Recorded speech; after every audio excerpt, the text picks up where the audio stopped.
Hello students, welcome to VRV knowledge hub.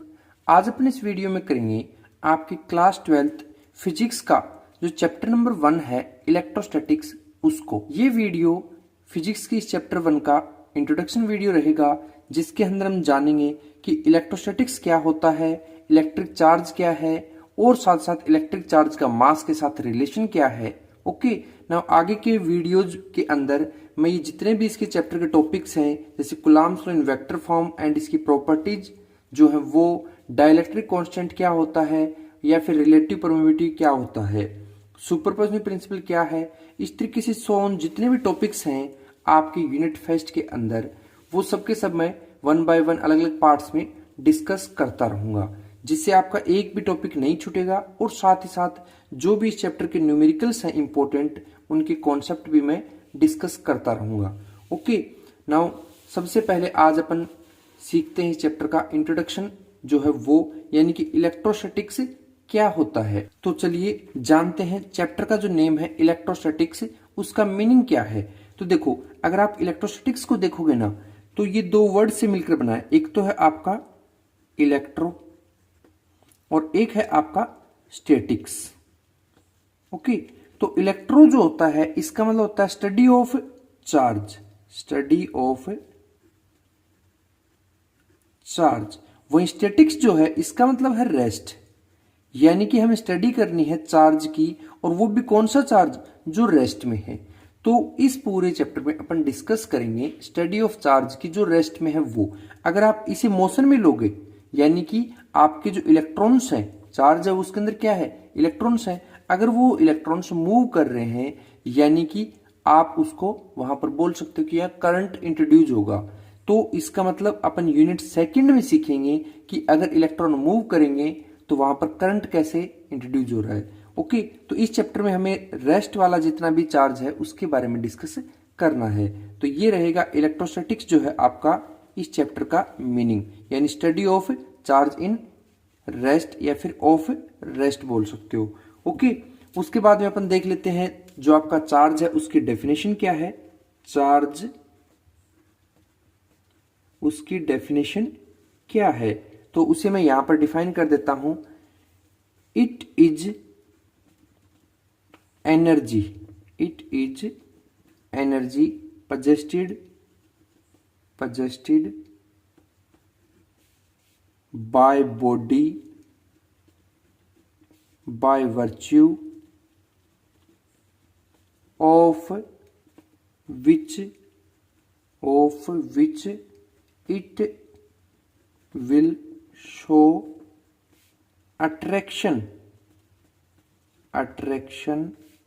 और repulsion. यानी charge की ये डेफिनेशन है कि एक तरीके की चार्ज जो है किसी भी बॉडी का एनर्जी ही होता है, उसके अंदर एक वर्च्यू होता है, यानी उसके अंदर एक क्वालिटी होती है, एक गुण ऐसा होता है जिसकी वजह से वो शो करता है, या तो किसी चीज को अट्रैक्ट करेगा या फिर वो किसी चीज को क्या करेगा, रिपल करेगा। ओके, जैसे आप समझ सकते हो कि दो बॉडी है, मान लीजिए ये पहली बॉडी है जिसको मैंने ए मान लिया, ये आपकी कोई दूसरी बॉडी है बी, ए है, एक बॉडी बी है। ये ए बॉडी हो सकता है कि इस बी को अपनी तरफ अट्रैक्ट करे, या फिर हो सकता है कि इसको रिपेल कर दे, ऐसा भी हो सकता है ना। अट्रैक्शन या रिपेल्शन दोनों बातें हो सकती हैं। तो इसका मतलब क्या है, इसका मतलब ये बी जो है ये या तो हो सकता है कि नेगेटिव हो और या हो सकता है कि ये पॉजिटिव हो। वहीं पर ये जो ए है ये भी दो तरीके से हो सकता है, या तो ये हो नेगेटिव और या हो पॉजिटिव। यानी कि अगर ये ए नेगेटिव है और बी भी नेगेटिव है तो एक दूसरे को क्या करेंगे, रिपेल करेंगे। अगर ये पॉजिटिव है और ये नेगेटिव है तो एक दूसरे को अट्रैक्ट करेंगे।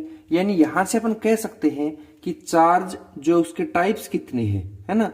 तो मैं कह सकता हूं charge are of two types. कितने टाइप्स हो गए, टू टाइप्स। एक तो है आपका पॉजिटिव चार्ज एंड दूसरा है आपका negative charge, negative charge. Okay, जैसे आप यहां पर समझ सकते हो इस चीज को। अगर मैं कोई एग्जांपल ले लूं, है ना, जैसे मान लो मैंने कहा कि ये कोई आपकी ए बॉडी है और ये कोई आपकी बी बॉडी है, ठीक है। ये है मान लीजिए आपकी ग्लास रोड, इसको मैंने क्या मान लिया, कोई ग्लास रोड, और ये जो है सिल्क क्लॉथ है, क्या आपका सिल्क क्लॉथ है। तो हमें पता है कि ग्लास रोड होता है ये पॉजिटिव चार्ज वाला होता है और सिल्क क्लॉथ जो बने होते हैं ये नेगेटिव। तो यानी कि यहां से यहां पर इलेक्ट्रॉन क्या होंगे, ट्रांसफर होंगे। हमेशा पॉजिटिव बॉडी से नेगेटिव बॉडी की तरफ इलेक्ट्रॉन क्या होते हैं, ट्रांसफर होते हैं। अब मान लो कि इसने इसको 2 इलेक्ट्रॉन्स दिए, तो ये 2 इलेक्ट्रॉन्स है वो क्या कर लेगा, गेन कर लेगा।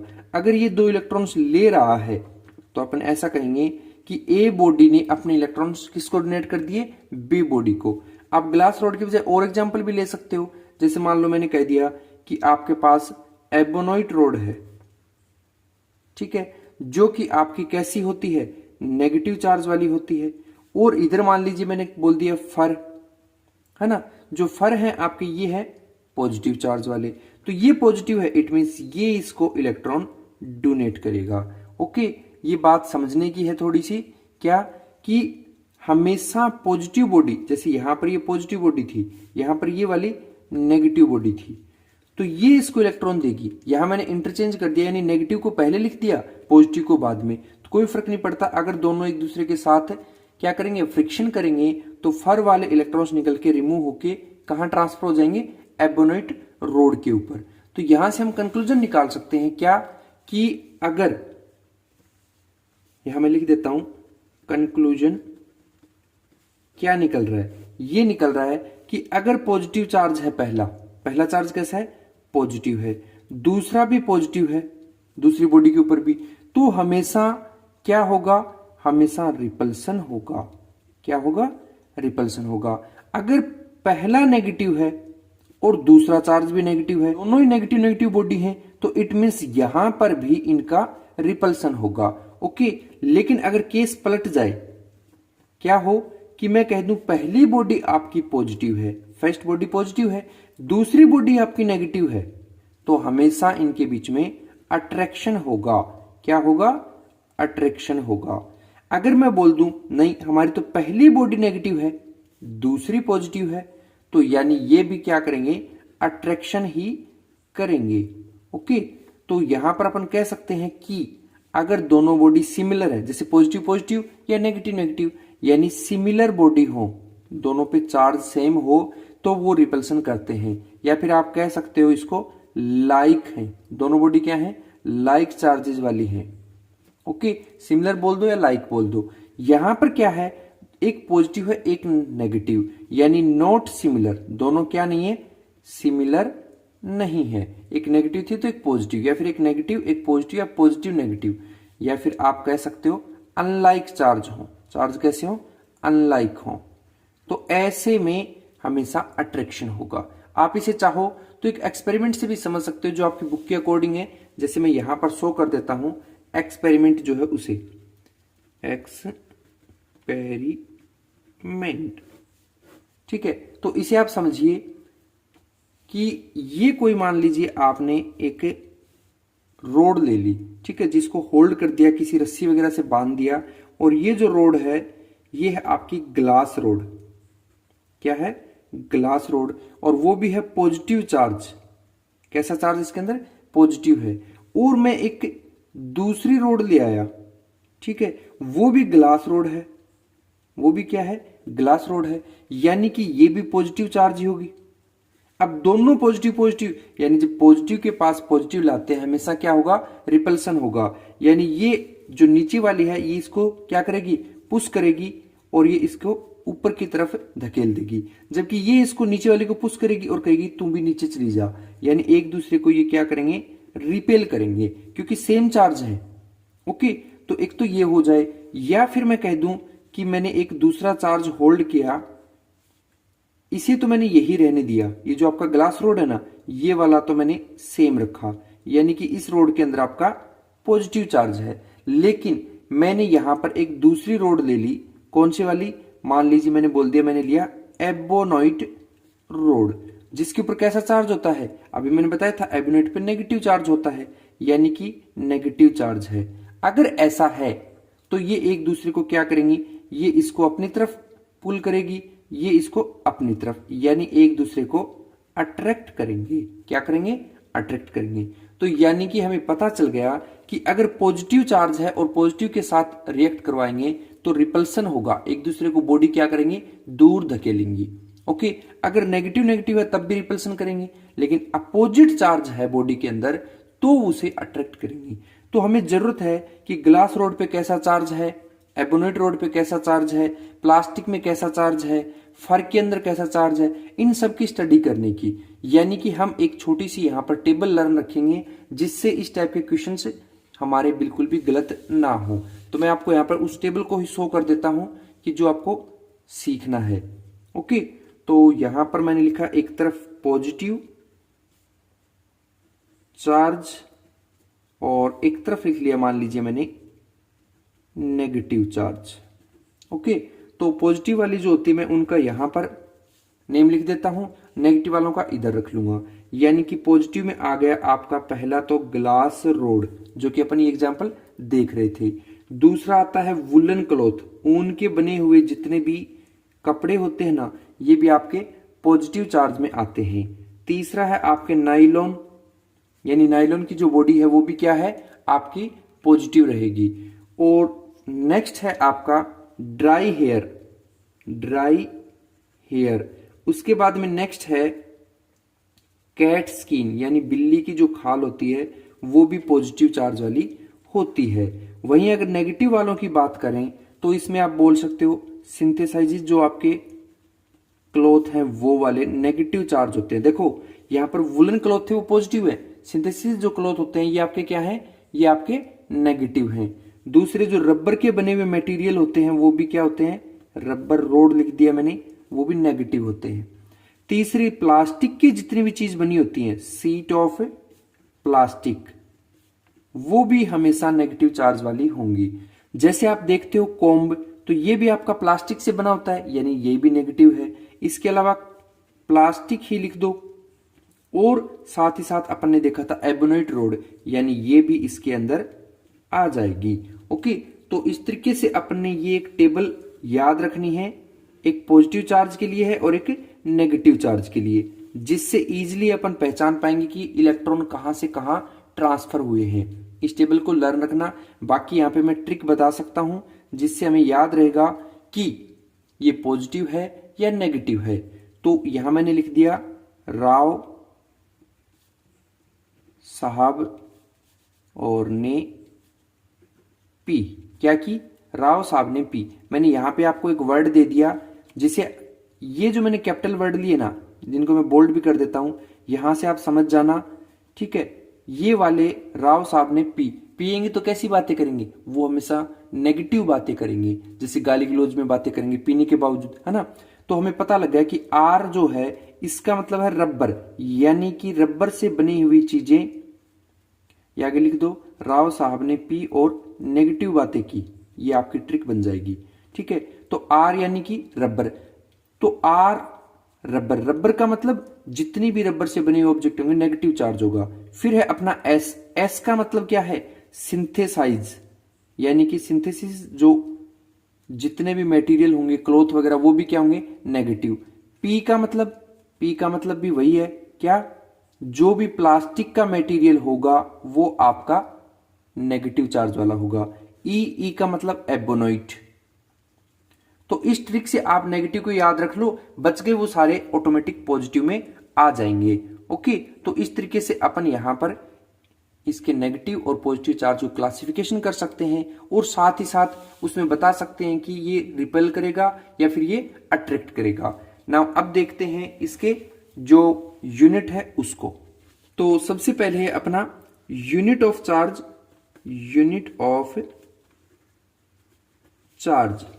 तो ध्यान रखना, जो ये यूनिट ऑफ चार्ज है, यानी कि इसका जो चार्ज की यूनिट है ये होती है कूलाम्ब। क्या होती है? कूलाम्ब, जिसको अपन इंडिकेट कर सकते हैं, सी सिंबल दिया जाता है। ये इसकी एसआई यूनिट है। कौन सी यूनिट है? एसआई यूनिट है।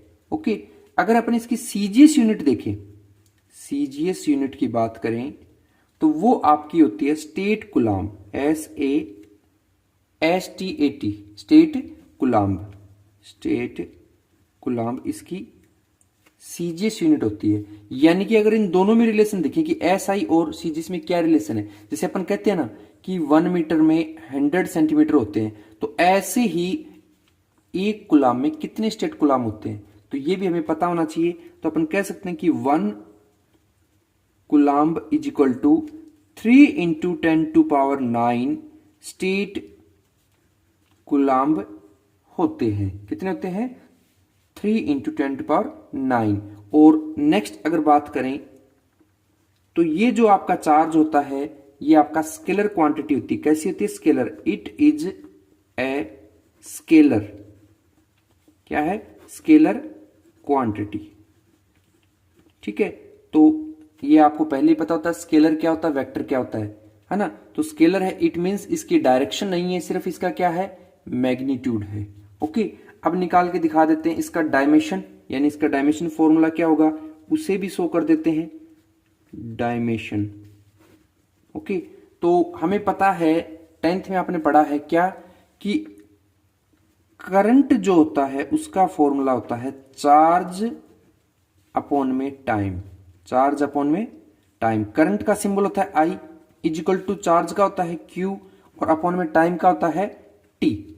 अब हमें निकालना किसका है? हमें डायमेंशन निकालना है चार्ज का। तो चार्ज तो यहां छुपा बैठा है, यानी कि इस टाइम को इधर रिप्लेस कर देंगे।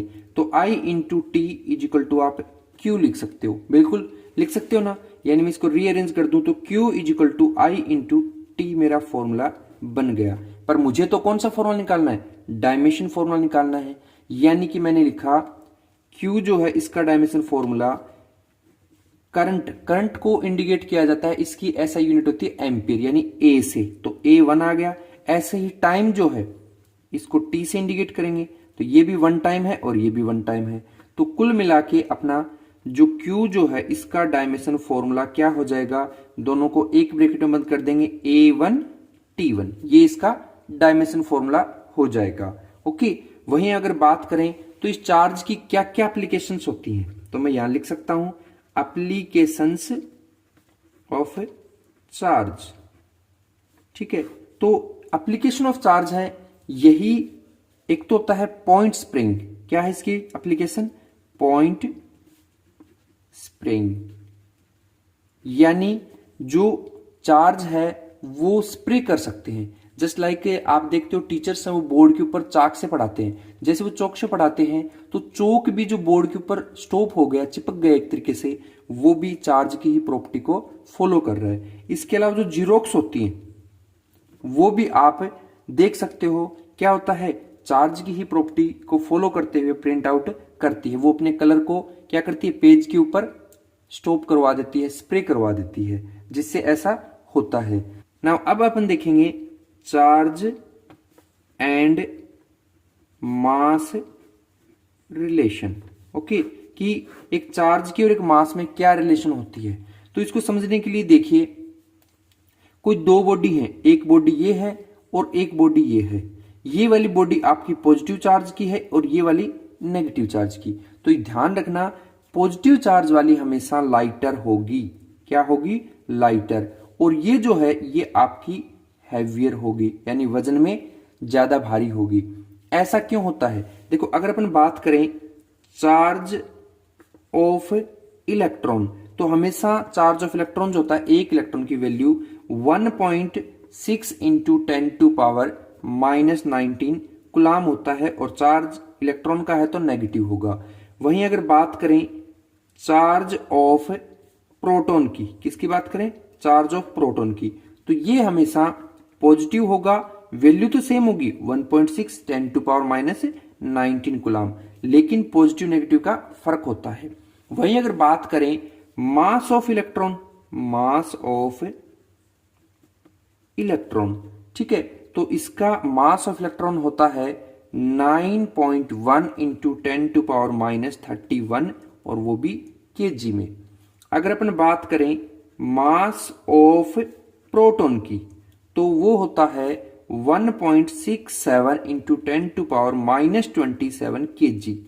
तो अगर अपन देखें, देखो चार्ज जो है इलेक्ट्रॉन और प्रोटॉन का दोनों का सेम होता है, सिर्फ नेगेटिव पॉजिटिव का साइन लगा होता है, यानी कि नेगेटिव होता है पॉजिटिव होता है। बट अगर मास की बात करें तो इलेक्ट्रॉन का मास जो है वो क्या होता है, बहुत छोटा होता है प्रोटॉन से। कैसे, आप देख सकते हो कि इसमें जो है ना 10 की पावर 31 है और इसमें 10 की पावर 27 है, लेकिन दोनों ही नेगेटिव है और नेगेटिव में छोटा नंबर हमेशा बड़ा माना जाता है ना। आप आगे वाले नंबर को छोड़ दीजिए, पावर को जो ना 10 की उसे देखिए, उसके हिसाब से कहेंगे कि ये वैल्यू हमारी लेस देन है एज कंपेयर टू दिस, यानी कि इसका मास इलेक्ट्रॉन का क्या है, कम है। तो जब भी आपस में फ्रिक्शन करवाया जाता है तो हमेशा इलेक्ट्रॉन का मास कम होने से इलेक्ट्रॉन यहां से यहां ट्रांसफर हो जाते हैं। तो अगर इलेक्ट्रॉन जाएगा तो उसका मास कम था तो साथ में क्या ले जाएगा, मास भी ले जाएगा। तो याद रखना, जो मास लेकर गया तो जिस बॉडी के पास गया है उसका मास क्या हो जाएगा, बढ़ जाएगा, इसलिए वो हैवियर हो गया। और जहां से इलेक्ट्रॉन रिमूव हुआ है वो क्या हो जाएगा, वजन में कम हो जाएगा, यानी लाइटर हो जाएगा। तो हमेशा इलेक्ट्रॉन ही ट्रांसफर होते हैं और ट्रांसफर होने से जहां से ट्रांसफर हुए वो क्या हो जाएगा, लाइटर हो जाएगा। और जिसके ऊपर ट्रांसफर होगा वो हमेशा आपका हैवियर हो जाएगा, वजन में बढ़ जाएगा। दूसरा पॉइंट ये आता है कि हमेशा इलेक्ट्रॉन ही ट्रांसफर क्यों होते हैं, प्रोटॉन क्यों नहीं होते। तो पहला पॉइंट तो यही है कि इसका मास हल्का होता है, इस वजह से ट्रांसफर कर दिया जाता है, वो रह जाता है। सेकेंड पॉइंट, ये सेंटर में प्रेजेंट होता है न्यूक्लियस, इस न्यूक्लियस में आपका प्रोटॉन और न्यूट्रॉन प्रेजेंट होता है, तो उसको तोड़ पाना, उसके सेंटर को तोड़ पाना बड़ा मुश्किल होता है। इस वजह से प्रोटॉन और न्यूट्रॉन ट्रांसफर नहीं होते। तो यानी कि लाइटर कौन होगा, आपका पॉजिटिव चार्ज वाला होगा, और हैवियर कौन होगा, नेगेटिव चार्ज वाला होगा, और हमेशा इलेक्ट्रॉन ही ट्रांसफर होंगे। तो ये था इसका बेसिक इंट्रोडक्शन। अब अपन नेक्स्ट वीडियो में सीखेंगे क्या होता है चार्ज ट्रांसफर के मेथड, यानी इंडक्शन मेथड, फ्रिक्शन मेथड या फिर कंडक्शन मेथड, और उसके साथ साथ इसकी जो बेसिक प्रॉपर्टीज है उनको, और कुछ एक डेरिवेशंस। आई होप ये जो पार्ट्स मैंने आपको बेसिक बताया है अच्छे समझ में आया होगा। और अगर आप नेक्स्ट वीडियो देखना चाहते हो तो उसका लिंक भी डिस्क्रिप्शन बॉक्स में मिलेगा। साथ ही साथ अगर आप इसको पीडीएफ की फॉर्म में डाउनलोड करना चाहते हो नोट्स को, तो उसका लिंक भी डिस्क्रिप्शन बॉक्स में दे रखा है, वहां से क्लिक करके आप डाउनलोड कर सकते हो। और अगर आप हमारे चैनल पर नए हैं तो चैनल को सब्सक्राइब जरूर कर लेना। ओके।